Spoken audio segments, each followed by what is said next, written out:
Hello and welcome everybody to another episode of the Toronto Dog Whisperer. And today I'm going to be introducing you to this little guy here.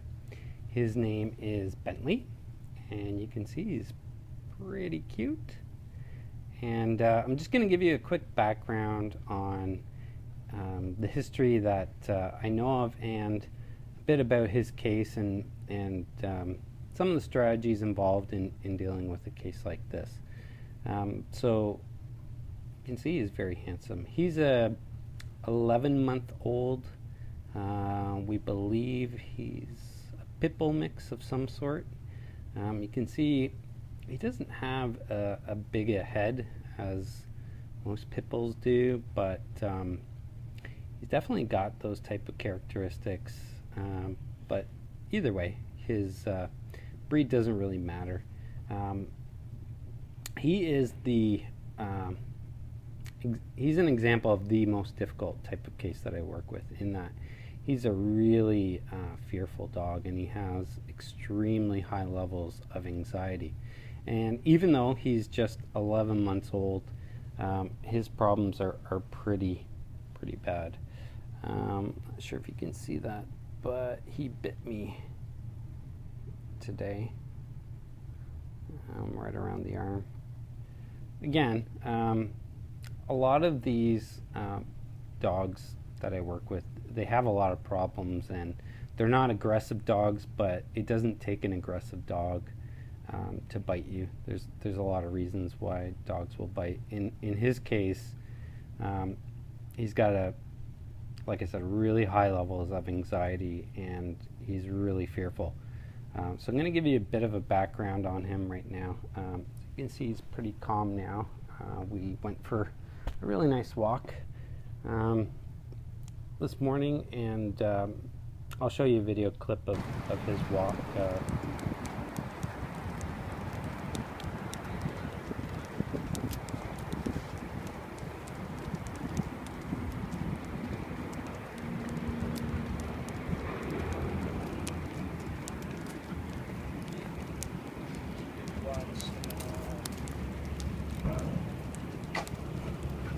He did really well, and yeah, so he's got a pretty checkered past. He came from a really high kill shelter in the US, and then was in the Niagara shelter in Niagara, Ontario. And for anybody who's looking for a rescue dog, I highly recommend it. It's one of the best shelters in the GTA. A lot of shelters won't let you interact with the dog or even meet the dog before you adopt them, which doesn't make a whole lot of sense. But the shelter in Niagara is really good because they actually let you walk any of the dogs that you want, and there's an off-leash area as well that's all fenced in, so you can take them for a nice long walk, you can take them off-leash, you can interact with them and see if they're a good match in terms of their energy level and that kind of thing. But I digress. So he's got some pretty bad issues, and it might not be apparent now because he's pretty calm. We went for a really nice long walk and fed him and stuff like that. So but I went to work with him and his owner on Saturday. Today's Tuesday, and he had a panic attack that lasted about 10-15 minutes. I can't remember exactly how long it was, but it was pretty bad. I mean, it was one of the worst panic attacks I've ever seen. The noises that were coming out of him sounded like somebody screaming, which means he's under a tremendous amount of duress and stress, and obviously that's not a healthy state for a dog. And a lot of people think that aggressive dogs are really, they're kind of the most obvious cases of unbalanced dogs. But really, aggressive dogs are yeah, they do have behavior problems, but aggression is the result of a problem. It's not a problem in and of itself. Um, in Bentley's case, he's got really severe anxiety, and he's afraid of a lot of stuff. The first time we took him for a walk at the shelter, the first thing that he was really afraid of, believe it or not, was a fire hydrant. And whenever a dog exhibits fear, but really in a way that's abnormal, that's a sign that there's something really wrong. A dog that's aggressive is actually, I mean, dogs fight in nature, so it's not that an unusual. It's not that unusual to encounter a dog that has aggression problems or that doesn't get along with other dogs or what have you. That's pretty common. But believe it or not, those types of problems are actually less severe than what Bentley has, because dogs that fight are actually, I mean, that's a normal behavior for a dog. Even though it's an unwanted behavior, it's still normal for them to do it. But for a dog to be fearful of things like that is really unusual, especially because he wasn't using his nose. So whenever you encounter a dog that doesn't exhibit natural behavior, you know something is really wrong, and it's actually much more serious, although people don't perceive it as being serious. You know, things like, you know, being antisocial, not using their nose. I mean, I ran into a German Shepherd the other day that had no interest in playing with 3 other dogs in the park, and would actually run away from them. And that type of fear is really unnatural. So even though it doesn't seem like a big deal and a big problem, it's actually much more severe of a problem than sit. Good boy. Down. Good boy. It's actually a more severe problem because it's so unnatural. So in Bentley's case, he's got a lot of unnatural type behaviors that manifest into his anxiety and fear. And even though he looks pretty relaxed now, he's not. There's an underlying fear and anxiety that he has, and it's pretty bad. He's probably one of the worst cases I've seen in a really, really long time. So, like I said, the fear and the anxiety are pretty bad, and it leads to lots of other problems, especially in such a young dog. I mean, he's only 11 months old, and so we're catching it relatively early, even though it's a pretty bad problem. So some of the things that we're going to do to help this little guy is to help him gain his confidence and to help him understand that his fears are unnatural and unwarranted. So the second thing that he was afraid of the first time I met him was puddles. We would see a puddle on the street, and he would just stop dead in his tracks and would not move forward. And so that's one of the reactions that dogs have when they're afraid, is they shut down and they refuse to move, and they're petrified with fear, even though the fear is completely unnatural. I mean, dogs should love fire hydrants, and there's a lot of really great smells for them and things for them to encounter and experience with that. So so we're going to help him with his anxiety. We're going to help him releases fear, and this is a really long-term process. This doesn't happen overnight. And the first thing that we're going to do is we're going to help him to trust. He's got to trust me 100% to feel safe and secure, and that's one way that they can release their fear. The more fear that he encounters but he overcomes, the less afraid he's going to be. You can see, there you go. So he just bit me like 5 minutes ago, but you can see, like, you know, when they do this kind of stuff, it's not because they want to, it's not because they actually want to attack or are aggressive. It's just a way to release that fear and anxiety. Even this licking is actually an example of anxiety when they do this.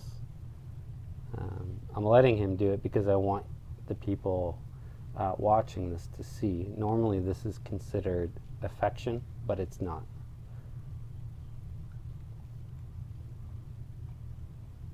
See how it's like licking for a dog is something that's soothing, and it's something that helps them to calm down. So I'm going to be giving you guys lots of updates. I'm going to be working with him for the next few days, trying to help him to release some of his anxiety. He has severe panic attacks, especially when the owner leaves. He goes into a panic and he just starts barking, and it's overwhelming. And one of the interesting things that I found last night when I went to feed him, he got super anxious around feeding time, and these are all clues to his past and some of the trauma that he might have encountered. So at some point in his life, he encountered somebody who made him perform basically for his food, and that brought about quite a bit of anxiety. You can see in his face, like he doesn't look happy. There's that underlying, I mean, fear is a really terrible thing for a dog to experience. And when they do experience it, it's genuine and it's real, and it's really, really sad. But we're going to help him. So I don't want any of the people watching this to feel sorry for him, because we're gonna help him to let go of that fear and anxiety, and he's doing a lot better already. Having my dogs around is a really comforting feeling for him, so he can start to relax, because with strong leadership from me and helping him to confront his fears, what they learn is that when you help them to confront something that they're afraid of, they learn to trust you even more, because they learn that, hey, you know what, I was afraid of this fire hydrant, but you know, this guy wouldn't let me run away from it, which is a typical response to a dog that's afraid of something, is flight, where they run away from it. And when you help them confront it, they learn that nothing bad happened, and they release that particular fear. So the next time I walked him by a fire hydrant, he was a lot less hesitant, but still hesitated a little bit. And then the third time was much, much easier. And I've said this before in previous videos, that the first time you do something with a dog that has behavioral issues is the most difficult, and it's going to take the longest period of time. But the second time and the third time is much, much easier. So the reason why I'm recording this inside my condo is because he's not ready to go off leash yet. Anybody who has a dog that has fear issues, I highly, highly recommend seeking out professional help, because they're really the most difficult cases to work with, and people often get disheartened and frustrated, and they just don't know what to do. Now, I want to make it clear that when I work with these dogs, that's half of the equation of a behavioralist. The other half is the owner, and she has pretty bad anxiety as well, which, I mean, this guy had it before he was adopted, but the fact that the owner is anxious and nervous as well is just going to exaggerate his condition.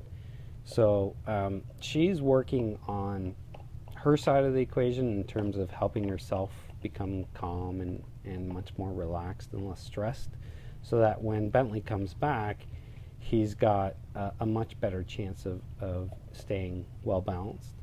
So it's always a two-sided equation when it comes to dogs. There's the helping the dog through their issues, and then there's the people side of things, which is often overlooked. So we're going to challenge him mentally by confronting his fears. We're going to help him to drain his physical energy, give him focus and structure. That's going to help give him confidence as well. We're going to introduce him to lots of new environments, lots of new sounds, different dogs, the whole 9 yards. And over time, that's going to build his confidence, and he's going to slowly let go of his anxiety. And when they learn that they don't need to be anxious anymore, the stress levels just dissipate. But these are the most difficult cases to work with.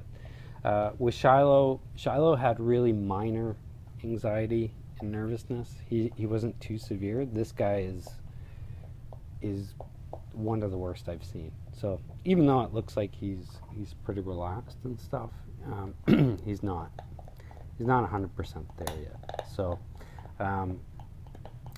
I hope everybody gets something out of these videos in terms of some of the issues that I deal with. I usually get really the worst case scenario. I get the toughest dogs to work with, but even if you see some of these traits in your dogs, hopefully these videos help you to